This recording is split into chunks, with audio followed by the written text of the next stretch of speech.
Well, looky here. We got snow and we got ice on the road.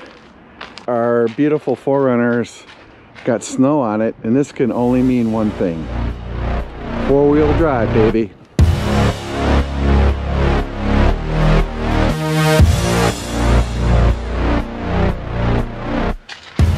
This is what everybody's missing in warmer states.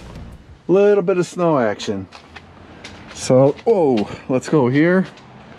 Bumped into that pesky thing. Let's go here.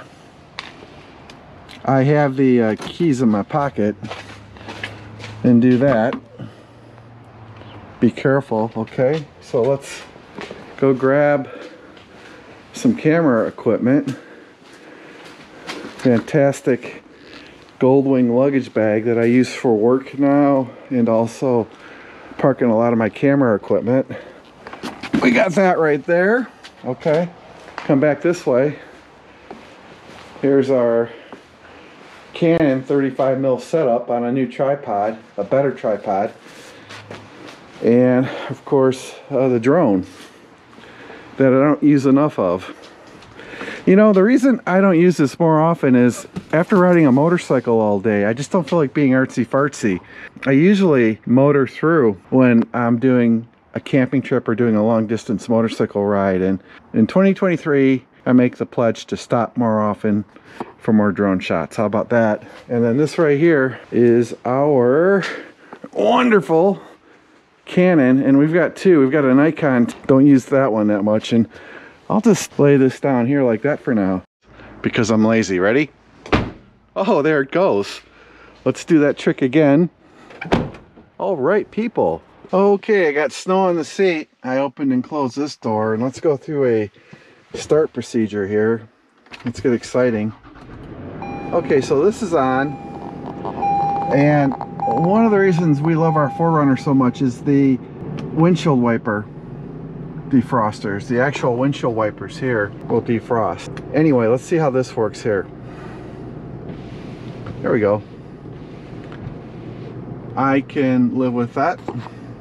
20 minutes later. Got a snow day and I'm in four-wheel drive high. We've got ice on the road, snow, wet roads. Good to have you here. This episode we're talking about some great things to know about the 5th generation 2023 4Runner. This also applies to every other 5th gen. So let's do this and hope you guys enjoy.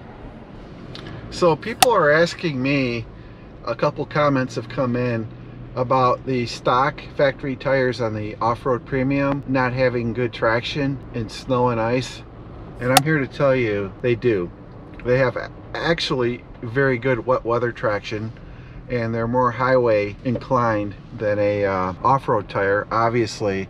But because of that good wet weather traction, you've got slush and water, unmelted ice right in front of us. It's fine, which is another reason why I'm waiting to upgrade the tires on this. And the other thing is the four-wheel drive technology on the 4Runner overcompensates for these tires right now. So I have no concerns with these tires in bad weather. I know there's a lot of people out there that have no experience driving on ice, etc. Let me tell you, you need to pace yourself on ice whether you have a great four-wheel drive truck or not. I get it, people want to take these highway tires off. I'm here to tell you that maybe you should wait a bit and get your life out of these tires, unless you're going to go straight into hardcore off-roading and overlanding.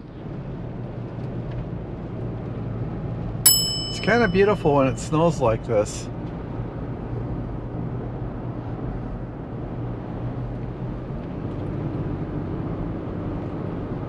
Booking away in our 4Runner on a snow day in Michigan. Actually the first one in four-wheel drive.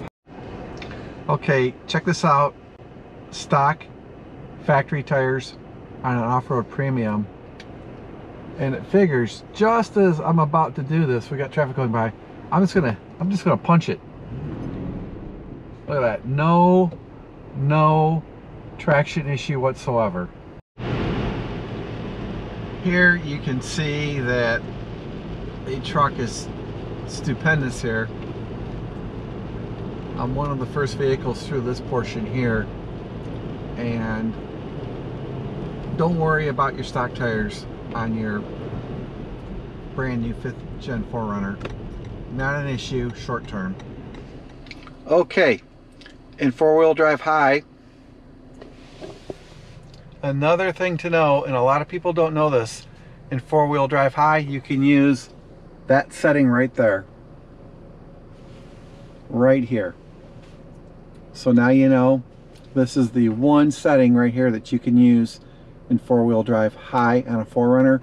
Everything else is 4-wheel drive low. Hey guys, another great thing to know, everyone that gets a 4Runner, they usually put a roof rack on. There's a lot of different companies out there. There's a great advantage to the SHERPA roof rack is that you don't have to cut the black plastic strips at all. You don't have to use silicone or anything. The SHERPA rack just goes on. That's really it. I've seen videos where for other roof racks you have to cut those black strips and then dump a bunch of silicone in the holes to mount the rack, things like that. Something good to know. Actually, we're gonna go SHERPA when we do our roof rack for that exact same reason. I don't want to get into cutting up those black strips on the roof. The SHERPA roof rack will just bolt right on. It's something good to know. In a general sense though, whether it's roof racks or front end differentials or anything else on the 4Runner, even light bars, etc., do your research. It pays huge dividends to really understand what you're getting into and buying. Just don't buy the first thing you see. There's a lot of nice roof racks out there. We would recommend and say the SHERPA is the best way. I am flying through here with great traction, and actually this is a lot of fun.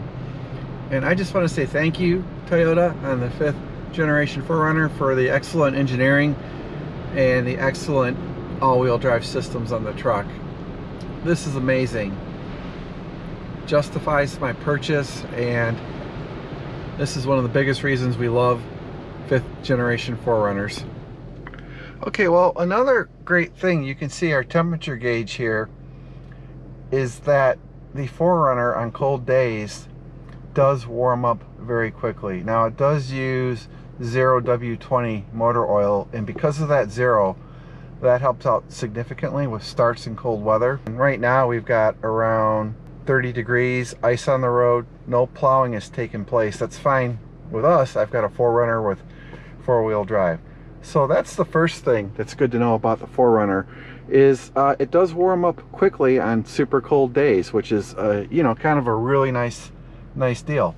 Okay, the next thing about the 4Runner that is good to know is make sure if you use 4-wheel drive high, you never exceed 55 miles an hour. I have been on I-75 on some of the worst weather days you can imagine. I've had people go by in like Blazers or Suburbans or Ford SUV with 4-wheel drive, and they'll go by me in 4-wheel drive at 80-90 miles an hour on the freeway when the roads are really bad. All you're doing is endangering yourself and others.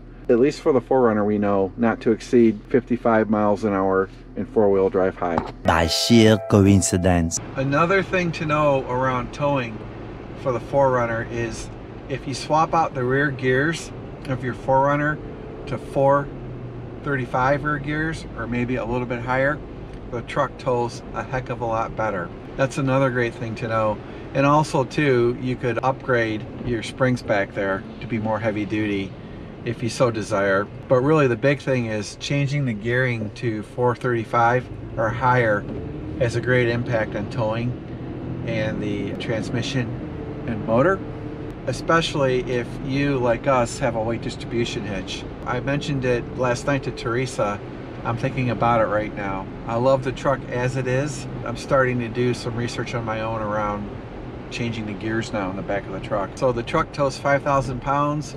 Going to a 435 gear or higher 488 gear, it'll tow a lot better.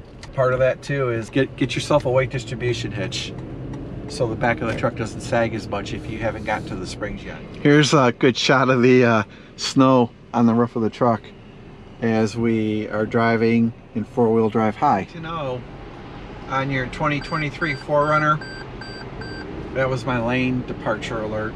Another thing to be aware of on your 2023 5th generation 4Runner, and again all 5th generation 4Runners, is the plastic case for the oil filter on this truck. A lot of people want to replace that with a metal or aluminum casing.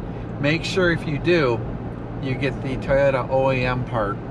The aftermarket parts are not engineered to that same level or machined to that same level, and these casings will crack if you drop them. I drop stuff in the garage all the time. The plastic casing the truck comes with is more durable if it is accidentally dropped. Obviously you could break it if you really wanted to, but there's really no need to change out that plastic casing. Do not fret over the 4Runner having a plastic outer casing for its replaceable oil filter element. It's actually pretty good. It won't crack if you drop it. These aftermarket cases will splinter and crack, and you don't want a splinter in your engine, and you don't want to have a crack in that case. The OEM casing, aluminum casing, is fine, but there's really zero need to change out the plastic oil filter casing on the truck. People, doesn't this get you ready for Christmas, people? I could do this all day. The 4Runner is so confidence inspiring in inclement weather. So we feel for the 5th generation 4Runner, the truck is happier in bad weather. Want to point out too that my fuel economy in 4-wheel drive high is right around 14 miles to the gallon, 14.1 right now. I'm in 4-wheel drive high. That's not bad in 4-wheel drive high. I would be wholly lying to everybody if I didn't tell you how much I love driving in inclement weather. Oh, there goes a 4Runner right there. There you go. This truck is so cool, and when it's a fresh snow like this, just a lot of fun. A lot of fun. So I'm taking the long way home. Okay, another great thing to know is the front differential. If you do not modify your 5th generation 4Runner, that front differential with proper maintenance will last as long as the truck. The front differential is the Achilles heel of the 5th generation 4Runner. When you put weight on the front of the truck, I think on average these bumpers are roughly around 180 pounds. These front differentials will fail, and it happens a lot. So there's probably a solution out there for a heavy duty, my nose is scratching, front differential. So just be careful when modding the truck, right? That you do things to not diminish the life of the differential. But overall, my understanding is that front differential life will be shortened when you add weight to the front of the truck. It's kind of unavoidable in the 5th generation 4Runner. And like I said, if you did nothing to the front of the truck in terms of adding weight, you shouldn't have an issue with proper maintenance. It's just one of those deals. So it's nothing against Toyota on the front differential. The entire 5th generation 4Runner is a 5-star vehicle.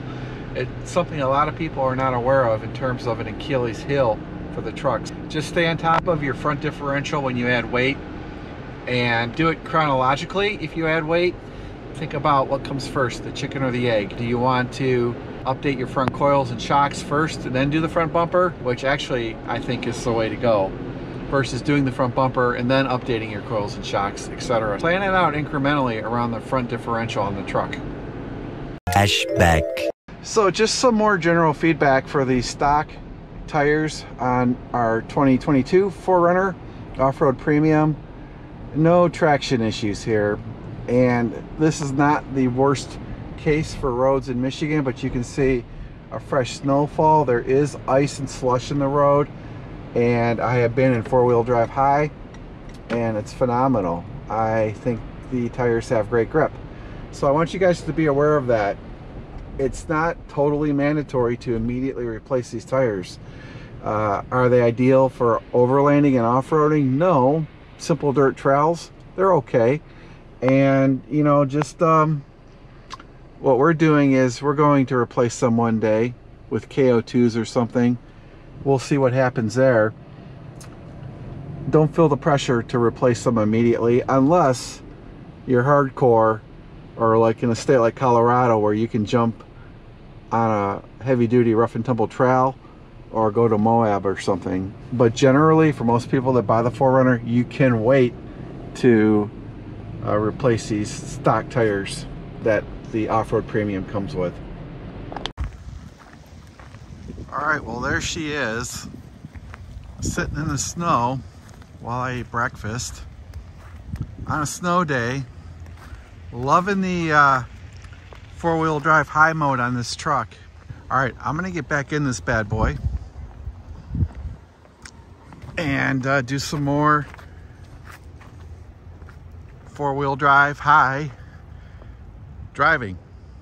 Hey guys, thank you again for watching this episode. Thank you for being here, liking, sharing, subscribing.